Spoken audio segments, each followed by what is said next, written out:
שלום טרופרס, כאן אלי מנסדורף, מעביר לכם מצגת קצרה בנושא ספיישל טימס, בעיקר קיק-אוף ופאנט. אלה שני דברים שהתאמנו עליהם בזמן האחרון, ויש הרבה שאלות, אי הבנות בנוגע למה אסור, מה מותר, איך עושים ומתי עושים.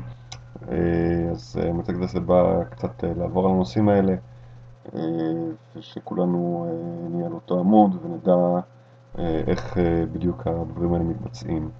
המטרה פה זה לא רק לדבר על החוקים היבשים, אלא גם קצת להבין קצת יותר לעומק מבחינת איזה שיקולים, מתי לעשות כל דבר ומתי כדאי לעשות א' או מתי כדאי לעשות ב', שיקולים גם מהצד של שחקנים אבל גם מהצד של מאמנים. אנחנו נתחיל מהקיק-אוף, שהוא הפשוט מבין השתיים. קודם כל, מתי אנחנו בעצם עושים קיק-אוף? קיק-אוף זה מה שקורה בתחילת כל מחצית. בעצם כשמתחילים משחק, במחצית הראשונה קבוצה אחת בועטת, הקבוצה השנייה מקבלת את הכדור. בתחילתו של המחצית השנייה הפוך, הקבוצה השנייה הגיעה בועטת. המקרה השני שבו אנחנו עושים קיק-אוף זה אחרי נקודות. אם אנחנו שמנו עכשיו נקודות, בין אם זה בטאצ'דאון, פילד גול או משהו אחר, אז מיד לאחר מכן אנחנו עושים קיק-אוף, בעצם בועטים את הכדור לקבוצה השנייה. מבחינת הקיקינג טים, הקבוצה בועטת, מה שאנחנו רוצים לעשות, אנחנו רוצים בעיטה גבוהה ועוצמתית לאמצע המגרש, כמה שיותר רחוק. מבחינת הקבוצה שמקבלת את הכדור, המטרה שלנו זה לתפוס את הכדור ולהתקדם קדימה כמה שאפשר, כדי שההתקפה תעלה למגרש במקום טוב, מקום כמה שיותר קדמי. כמובן שגם טאצ'דאון זה נחמד מאוד. עוד כמה הדגשים בנושא קיק-אוף. קודם כל, עבירות, אופסייד. כמו בכל מהלך אחר בפוטבול, גם בקיק-אוף יש אופסייד. מבחינת הקבוצה הבועטת אסור לעבור את קו הכדור לפני שהכדור נבעט, והקבוצה שמקבלת את הכדור אסור לעבור את הקו שהוא 10 יארד ממיקום הכדור בכלל. האזור הצהוב, אני אראה לכם את זה עוד מעט. אחרי שהכדור נבעט, לאחר כשהכדור באוויר, הוא הופך להיות כדור חי ברגע שהוא עובר 10 יארד. זה בא לידי ביטוי בעיקר בנושא של אונסייד קיק, שניגע לזה קצת אחר כך, אבל ברגע שהכדור הזה עובר 10 יארד, זה כדור חי לחלוטין. הקבוצה הראשונה שמשתלטת לכדור זה הכדור שלו. לרוב זה כמובן הקבוצה שמקבלת, לא הקבוצה הבועטת, כי בועטים את זה רחוק. עוד דבר שחשוב להכיר, כדור שיוצא החוצה זה עבירה לקבוצה הבועטת. מה שזה אומר, אם אנחנו מקבלים כדור ואנחנו רואים שהכדור הזה הולך להתגלגל החוצה, זה משהו שעובד לטובתנו. לפעמים, כמובן תלוי מה המצב ואיפה הכדור ואיפה אנחנו, אבל לפעמים עדיף פשוט לתת לכדור הזה להתגלגל החוצה מאשר להרים את הכדור ולהתחיל לרוץ. כדור שנכנס לאנד-זון קוראים לזה טאצ'בק.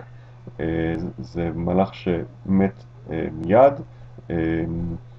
אלא אם כן הקיק ריטרן הוא שתופס את הכדור, אלא אם כן הוא יוצא מהאנד-זון, אבל אם הוא נשאר בתוך האנד-זון ומוריד ברך, אז המהלך נגמר וההתקפה עולה על המגרש מהקו של ה-15, זה סביר לחלוטין משני הצדדים. ואסור לגעת בכדור, דבר אחרון, אסור לגעת בכדור לפני שעובר 10 יארד. שוב, האזור הצהוב נוגע בעיקר לאונסייד קיק. זה המערך פחות או יותר של קיק-אוף. בצד הזה אנחנו רואים את הקיקינג טים, יש את הבועט, משני הצדדים יש את החבר'ה האחרים שהם מנסים לעצור את הקיק ריטרנר, הוא שתופס את הכדור. מבחינת ה-return team, הקבוצה שמקבלת את הכדור, זה דוגמה לפורמיישן, אני לא יודע איזה גם הפורמיישן שלנו. מה שהם עושים, הם פשוט חוסמים כדי לאפשר לתופס להתקדם כמה שיותר. זה האזור הצהוב שעליו דיברתי. מבחינת הקבוצה הבועטת, אסור לעבור את הקו הזה לפני שהכדור נבעט. מבחינת החבר'ה שמקבלים את הכדור גם כן אסור לעבור את הקו הזה עד שהכדור בעצמו לא עובר את הקו. ומפה אני נגיע ל-onside kick. מה זה בעצם onside kick?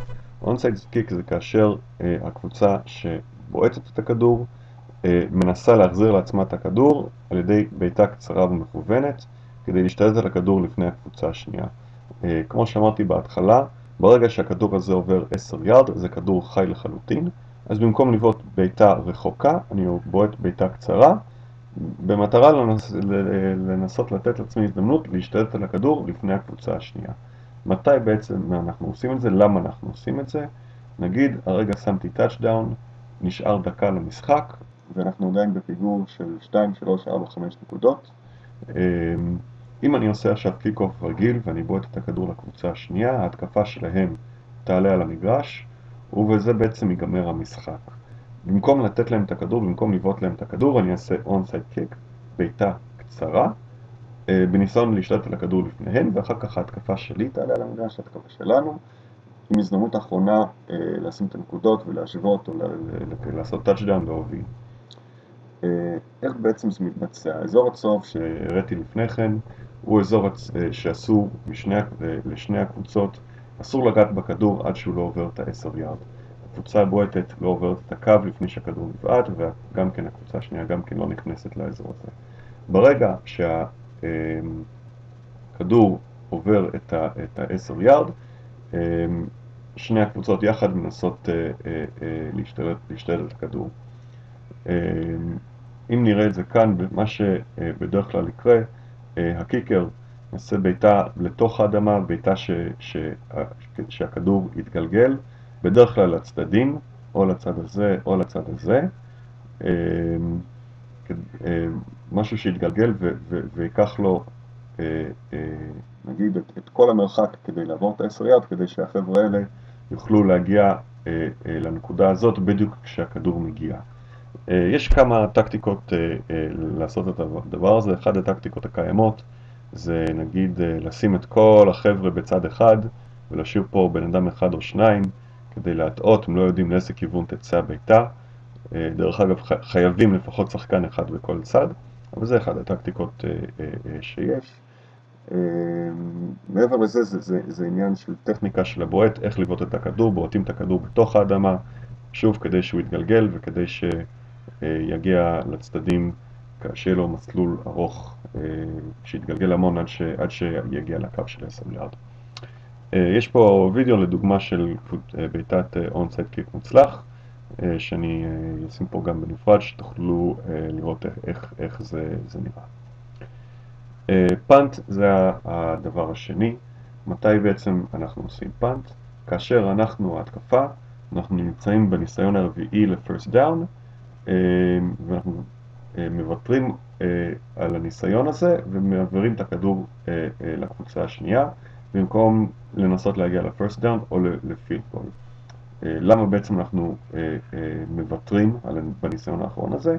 ההנחה היא שאנחנו פשוט רחוקים מדי או שזה קשה מדי להגיע ל-first down, אנחנו רחוקים מדי ל-field goal ומשהו אחר, ובמקום לנסות את הניסיון הרביעי הזה ולהיכשל, אנחנו פשוט נעביר את הכדור לצד השני.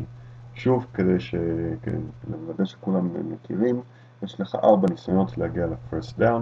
אם תוך 4 ניסיונות לא הגעת ל-first down, לא עשית 10 יארד, אז ההתקפה יורדת, וההתקפה של הקבוצה השנייה עולה למגרש. אז בניסיון האחרון שלנו, אנחנו לא רוצים להסתכן בזה שאנחנו נורד עכשיו למגרש, אנחנו נבעט את הכדור ונעביר את זה לכדור השני, במקום שהם יעלו בדיוק באותה נקודה שבו אנחנו נכשלים. גם כאן בגדול המטרה היא להרחיק את הכדור כמה שיותר, אבל זה עובד קצת אחרת. קודם כל כמה הדגשי רקע כדי להבין איך ולאן אנחנו בועטים את הכדור. אם הקבוצה שבועטת את הכדור תופסת את הכדור ראשון, המהלך נגמר באותו רגע. זה שונה מקיק אוף שאמרנו הכדור חי. אם אנחנו כקבוצה בועטת תופסים את הכדור ראשון, זה לא כדור חי, המלאך מת באותו רגע, והתקפה תעלה על המגרש בדיוק באותה נקודה שאנחנו, הקבוצה הבועטת, תפסה את הכדור. אם הקבוצה שמקבלת את הכדור תופסת או נוגעת בכדור ראשונים, זה מלאך חי לחלוטין, חוץ מהמקרה של fair catch. מה זה אומר? קודם כל, תופס או נוגע קודם. תופס כמובן, ברגע שהוא תופס כדור, אז המלאך הזה מתחיל כמו קיק-אוף, אז התופס מתחיל לרוץ. אבל גם אם הוא רק נגע בכדור, גם אם זה רק שפשף לו את הרגל או משהו כזה, לכל שחקן מהקבוצה שמקבלת, הכדור הזה, הכדור חי, זה בעצם פאמבל. מי שמשתלט על הכדור הזה ראשון, זה כדור שלו.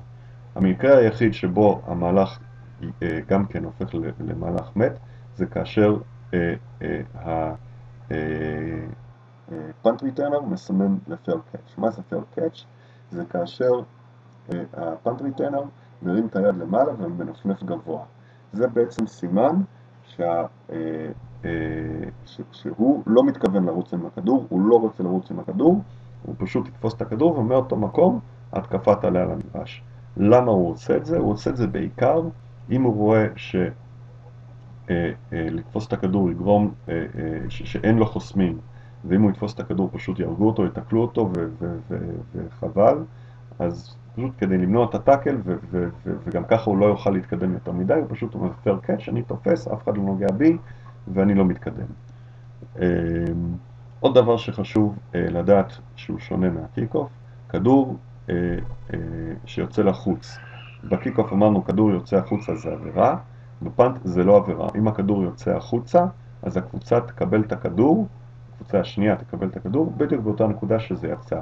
ויש לזה המון משמעויות, נגיע לזה עוד מעט. זה הפורמיישן של הפאנט, זה הקבוצה הבועטת, יש את הלונג סנפר שמוציא את הכדור החוצה לבועט, וזה הקבוצה שמקבלת. מה שהם יעשו, הם ינסו או לחסום את הביתה, שזה מותר כאן, או יחסמו לפאנט ריטרנר כדי שיוכל גם כן להתקדם כמה שיותר, או כמובן לעשות את שניהם, קודם לנסות לחסום, אחר כך לסור אחורה, נעבור על כל זה גם כן. דגשים, קודם כל הפאנטים, הקבוצה הבועטת. המטרה שלנו זה להרחיק את הכדור כמה שיותר, זה ברור.